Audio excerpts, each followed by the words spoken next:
Welcome to the Real Life Wellness Podcast, the show where we explore how to create your own wellness. We dive into everything that happens on the journey to a happier, healthier, and more balanced life. I'm your host, Faith Lauterbach. As a registered nurse and a holistic wellness coach, I have a passion for empowering people to create a vision for their life, prioritize themselves, and then live the life they want. So get ready to discover new ways to nourish your body, mind, and spirit. Let's embark on this journey together and make wellness simple.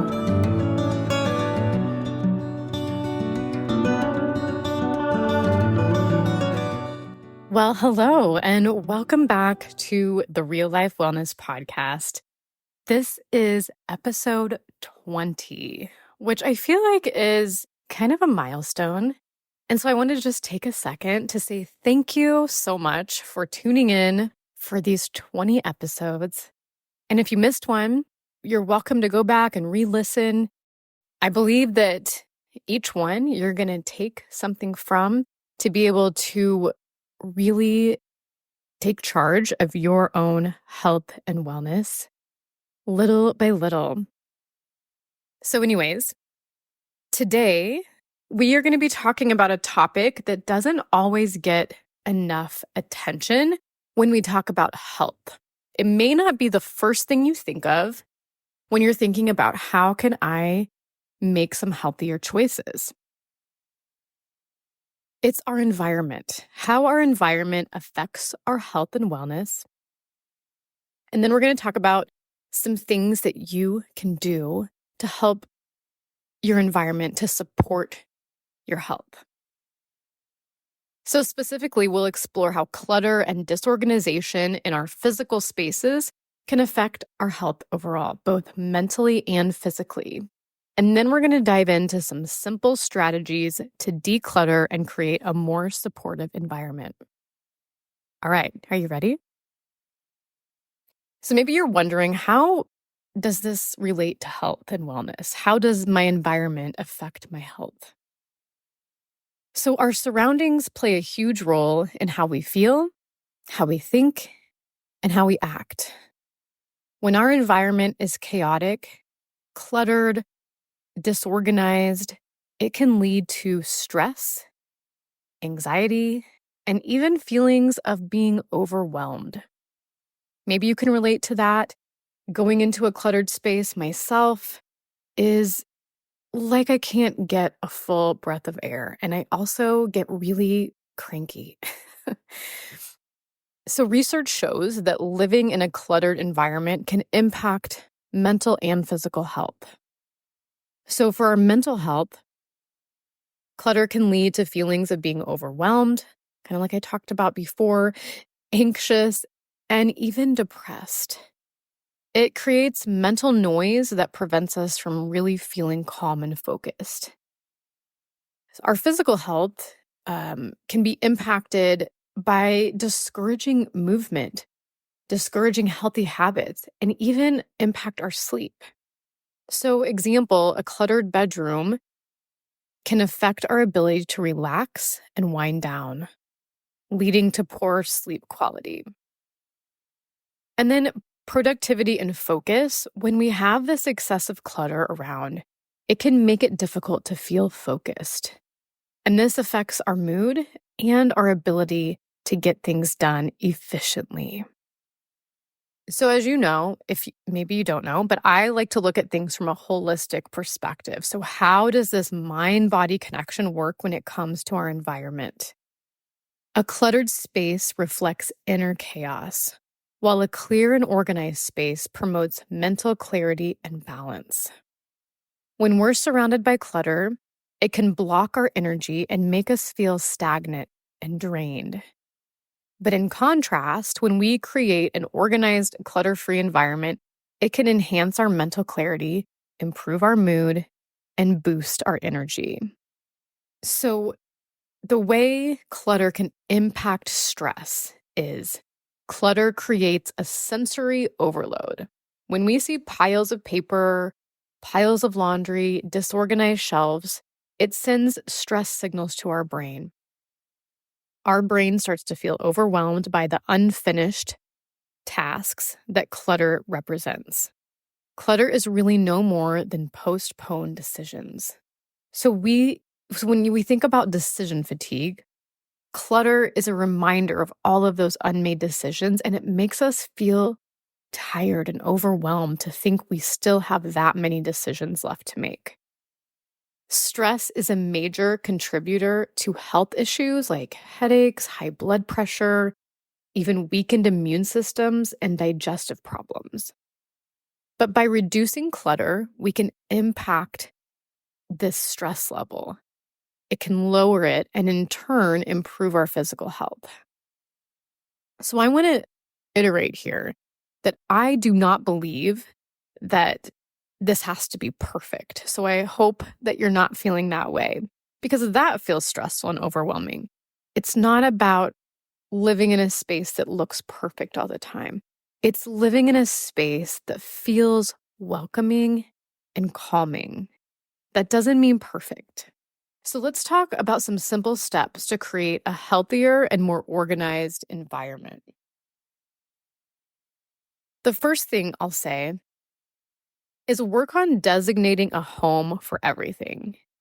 This means giving each item in your home a proper place. So this can reduce decision fatigue and make it easier to maintain that clutter-free environment. But the key is to start small.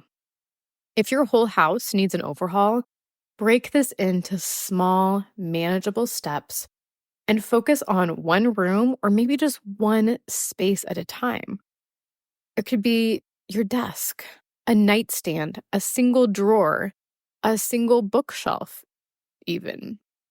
And then designate a specific time to do this. It could look like 15 minutes after dinner, or maybe it's an hour every Saturday morning. Whatever works best for you and your life. The important part is having an intentional plan and then putting it on the calendar so it gets scheduled, just like anything else in your life. The second step is a 10-minute reset, a daily 10-minute reset. So this is dedicating just 10 minutes a day to tidying up a specific area of your home. This can be a real game changer and keeps clutter from building up over time. So focus this time on areas that have the most impact. So like the kitchen or entryway in most people's homes. This first tip that I talked about of designating a home for everything will really help this 10-minute reset. Getting everyone involved in your household, making it a game, maybe some prizes, little competition when you set a timer. But when you have already designated a home for everything, this 10-minute reset goes really smoothly. The third step to creating a healthier, more organized environment is clear your sleep space. Your bedroom should be a place that you go to recharge. So ensuring that it's free of clutter, doing things like maybe making your bed each morning, keeping surfaces on your nightstands clean and clear, laundry put away, those types of things can help. Remember in the beginning, I talked about how clutter can impact our sleep quality. This is a big one, making that sleep space a calm environment. The fourth step is decluttering your digital life. Our environment extends beyond our physical these days. Digital clutter, so that's things like too many emails, too many notifications, maybe you use Canva or something and that's not organized, or maybe the downloads folder in your computer. And I'm saying all these things because I have this. This is true for me in my life. This digital clutter, it can even be too many tabs open. It impacts our mental clarity. So setting a time to organize your digital space is really important too. I have a friend who has a digital organization company and she's amazing. So I'll link her in the show notes, follow her, and get lots of great tips on this. The fifth step to creating a healthier, more organized environment is to use the one in, one out rule. For every new item you bring into your home, consider removing an old or unused one. This keeps your belongings from piling up over time. This can work really well with clothing. So anytime you purchase a new dress, then donate a dress. That type of thing, one in, one out, keeps the space from getting too overwhelming. And then the sixth and final step I'll talk about for creating a healthier, more organized environment is seasonal declutter rituals. So having a habit that at the start of each season, reviewing and donating unused or unnecessary items. This fresh start for your space gives your mind clarity and room to breathe. So thinking of things like decorations for different holidays, maybe linens that you use in the summer versus the winter. This can be clothing, coats, shoes, sweaters, scarves, mittens, gloves, all those things. Whatever you use seasonally, take a moment at the start of that season and just do a little inventory of what you have and if you're still using it, if you still want to be using it. Okay, those are the 6 steps to create a healthier and more organized environment. So let's talk a little bit about how we can bring mindfulness into this process. Mindfulness to me is such a key in doing things with intention. And when we do things with intention, it really connects and adds value to our life. So this decluttering process, it's not just about throwing things away. It's not having the biggest, garbage sack full of stuff. It's really about having this practice where you let go of items that no longer serve you. So asking yourself things like, does this item add value to my life? Is this something that I use on a regular basis? Does this bring me joy?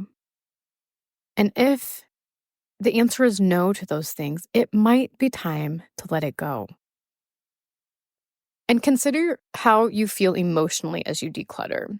Does clearing a space give you a sense of relief? Paying attention to the energy that shifts as you are decluttering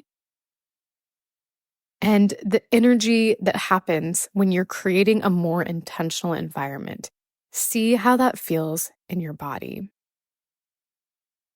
When we have a space that's more open and welcoming and inviting, it allows us to keep the things that are really important to us. So decluttering isn't just about having a tidy house. It's about creating an environment that supports your health and well-being. By being intentional about the spaces that we live in, we can create a sense of calm, focus, and energy that positively impacts all areas of our lives. All right, so that's all I have for you today on decluttering. In the show notes, I'll link a couple things that may be helpful on your journey. I also want to share with you my membership. I have a wellness membership. And inside of that membership, we tackle these kind of things. We talk about decluttering. We talk about all things health and wellness. And again, from that holistic perspective. So there's mindful practices, there's nutrition, there's movement, there's how to start setting some self-care routines, all kinds of things we talk about. So I'd love to have you join me. And again, my goal is to help empower you to take charge of your own health and wellness. I'd love for you to reach out and let me know what you thought. And until next time, be well.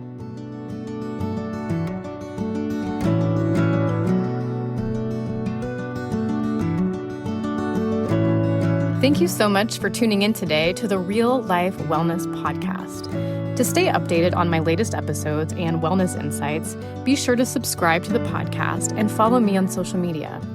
If you have any questions or topics you'd like me to explore, feel free to reach out. I love hearing from you.